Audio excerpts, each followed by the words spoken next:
हमारे ग्रह यानी पृथ्वी की 4.5 अरब साल पुरानी कहानी में हम सबका स्वागत है। ये कोई मामूली कहानी नहीं है। ये आग, बर्फ, तबाही और आखिर में जिंदगी की कहानी है। तो चलिए इस इनक्रेडिबल सफर पर निकलते हैं। चलिए एक ऐसे फैक्ट से शुरू करते हैं जो शायद होश उड़ा दे। जरा सोचिए, आज हम जिस जगह पर भी हैं, वो जगह करोड़ों साल पहले 8,500 डिग्री सेल्सियस पर उबल रही थी। जी हाँ, पिघले हुए लावा का एक धधकता हुआ समंदर। यकीन करना मुश्किल है ना? पर हमारी कहानी की शुरुआत ठीक यहीं से होती है। तो सवाल ये है कि ये सब शुरू कैसे हुआ। देखिए, पृथ्वी की कहानी असल में हमारे सोलर सिस्टम के जन्म के साथ ही शुरू हो जाती है। एक ऐसा दौर जो बहुत ही उथल-पुथल भरा था, जब धूल और गैस के बादलों से ग्रहों ने शक्ल लेना शुरू किया था। जरा कल्पना कीजिए, अरबों साल पहले अंतरिक्ष में सिर्फ धूल और गैस का एक बहुत बड़ा बादल तैर रहा था। फिर कहीं दूर एक तारे में हुआ जबरदस्त धमाका, एक सुपरनोवा। उस धमाके ने इस बादल में हलचल मचा दी। फिर ग्रेविटी ने अपना काम शुरू किया। उसने हाइड्रोजन और हीलियम को खींचकर बीच में जमा किया और इसी से हमारा सूरज रोशन हुआ। और जो बाकी धूल मिट्टी बची, वो आपस में जुड़कर चट्टानें बनती गईं और ये चट्टानें लाखों सालों तक एक दूसरे से टकराती रहीं, जुड़ती रहीं और आखिरकार जन्म हुआ हमारी पृथ्वी का, जो उस वक्त आग का एक गोला थी। हमारी नई नई पृथ्वी अभी बन ही रही थी, लेकिन दो ऐसी बड़ी घटनाएं हुई जिन्होंने इसका भविष्य हमेशा हमेशा के लिए बदल दिया। एक, हमारे चांद का जन्म और दूसरा, जिंदगी देने वाले पानी का इस धरती पर आना। उस शुरुआती दौर में ना, हमारा सोलर सिस्टम आज जैसा शांत नहीं था। पृथ्वी के पड़ोस में एक और ग्रह भी था, जो धीरे धीरे हमारे बहुत करीब आ रहा था। पता है, ये मार्स के साइज का एक प्लैनेट था, जिसे वैज्ञानिक थिया कहते हैं। और इसकी किस्मत में लिखा था हमारी युवा पृथ्वी से टकराना। इसका रास्ता सीधा हमारे तरफ था। और फिर हुआ वो महाटकराव। थिया सीधा हमारी पृथ्वी से आ टकराया। ये टक्कर इतनी जबरदस्त थी, इतनी जबरदस्त कि पृथ्वी का एक बहुत बड़ा हिस्सा टूटकर अंतरिक्ष में बिखर गया।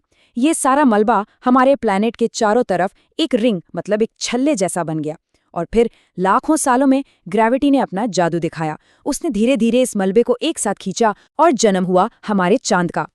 अच्छा, चांद तो बन गया, लेकिन पृथ्वी पर अभी भी शांति नहीं थी।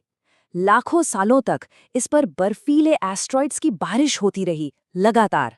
और ये सिर्फ पत्थर नहीं थे, ये अपने साथ नमक, मिनरल्स और सबसे कीमती चीज लेकर आए, जमा हुआ पानी। और इन्हीं एस्ट्रॉइड्स ने धीरे धीरे हमारे महासागरों को भर दिया। अब जरा इस टाइमलाइन को देखिए। इससे हमें वक्त के विशाल पैमाने का अंदाजा लगता है। 4.5 अरब साल पहले पृथ्वी बनी और हम, यानी मॉडर्न इंसान, सिर्फ 2 लाख साल पहले आए।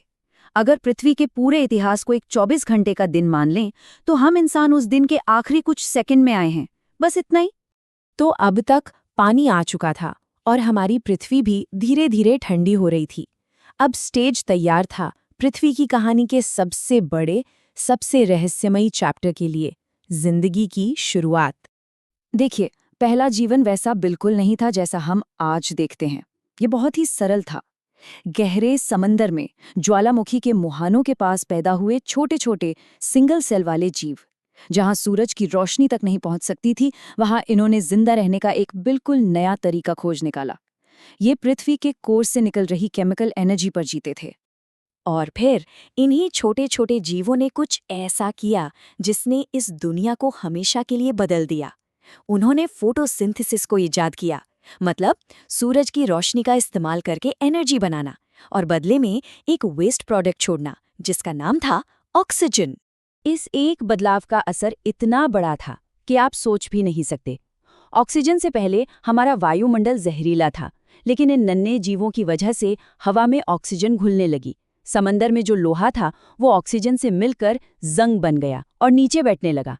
आज हमें जो लोहे की खदानें मिलती हैं, वो उसी की देन है।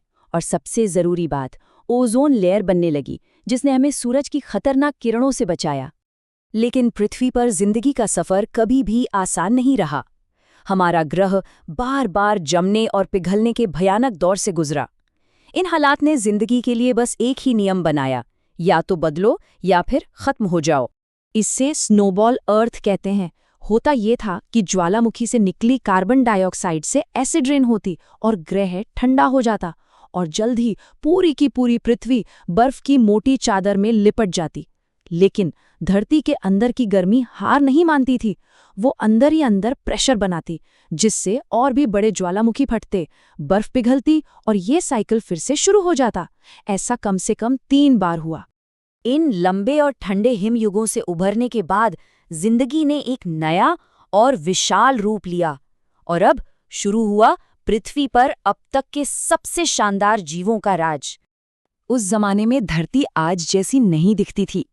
सारे कॉन्टिनेंट्स एक साथ जुड़े हुए थे, जिसे हम पैंजिया कहते हैं।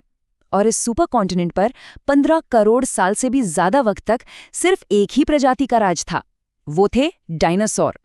जमीन, समंदर, आसमान, हर जगह वही थे। लेकिन उनका ये सुनहरा दौर हमेशा के लिए नहीं था। अंतरिक्ष से एक भयानक तबाही उनकी तरफ बढ़ रही थी। एक एस्टेरॉयड, इतना बड़ा कि माउंट एवरेस्ट भी उसके सामने छोटा लगे। और जब ये एस्टेरॉयड पृथ्वी से टकराया तो उससे जो एनर्जी निकली वो 10 करोड़ एटम बॉम्ब के एक साथ फटने के बराबर थी। इसका नतीजा सोच से भी परे। जहां ये टक्कर हुई वहां तो सब कुछ पल भर में भाप बन गया। पूरी दुनिया में धूल का एक ऐसा बादल छाया जिसने सूरज को ही ढक लिया। जबरदस्त भूकंप आए, विशाल सुनामी ने पूरी दुनिया का चक्कर लगाया। डायनासोर का सुनहरा युग आग और अंधेरे में खत्म हो गया। लेकिन कहते हैं ना, हर अंत एक नई शुरुआत होती है। इस महाविनाश ने एक नई दुनिया का रास्ता खोला। एक ऐसी दुनिया जिसमें मैमल्स यानी स्तनधारी जीवों का उदय हुआ। जो छोटे छोटे मैमल्स जमीन के नीचे रहते थे, वो इस तबाही से किसी तरह बच गए। फिर नए जंगल उगे जिनमें बंदरों जैसे जीव विकसित हुए। फिर मौसम बदला, जंगल कम हुए और कुछ वानरों को खाने की तलाश में अपने 2 पैरों पर खड़ा होना पड़ा। और बस यहीं से शुरू हुआ शुरुआती इंसानों का सफर, जो औजार, आग और अपनी संस्कृति के साथ पूरी दुनिया में फैल गए। तो 4.5 अरब साल का ये लंबा सफर हमें आज यहाँ तक ले आया है। लेकिन कहानी में एक बहुत ही सीरियस मोड़ भी है। वो ये कि हमने, मतलब इंसानों ने, अपने इतने छोटे से वक्त में इस प्लैनेट को इतना नुकसान पहुंचाया है, इतना तबाह किया है, जितना आज तक शायद किसी और प्रजाति ने नहीं किया होगा। तो अब सवाल ये उठता है कि यहाँ से पृथ्वी की कहानी किस तरफ जाएगी।